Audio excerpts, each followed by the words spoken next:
ঢাকা বিশ্ববিদ্যালয়ে চান্স পাওয়ার মজাটা কি জানো? মজাটা এই জায়গায়, তুমি যখন ঢাকা বিশ্ববিদ্যালয়ে যাবা জুনিয়র হয়ে, তুমি দেখবা তোমার হলের তোমার পাশের রুমের একটা ভাইয়ের আগামীকাল বিসিএস ক্যাডার হয়ে গেছে, সে বিসিএস অ্যাডমিন ক্যাডার হয়ে গেছে, সে বিসিএস ফরেন ক্যাডার হয়ে গেছে, সে পুলিশ ক্যাডার হয়ে গেছে, কাস্টম ক্যাডার হয়ে গেছে। কাজ থেকে তুমি দেখবা এত সুন্দর সাফল্য। তুমি যখন ঢাকা বিশ্ববিদ্যালয়ে চান্স পাবা, তুমি দেখবা তোমার রুমমেট বড় ভাইটা জাতিসংঘের কোন একটা স্পিচ দিতে চলে গেছে, কোন একটা কনফারেন্সে চলে গেছে।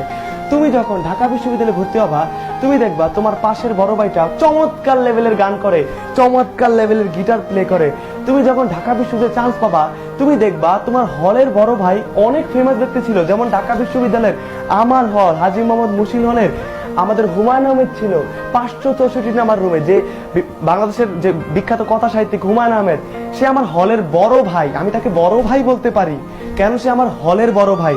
সে হলে বসে সে নন্দিত নরকে লিখছে, সে শঙ্খনীল কারাগার লিখছে।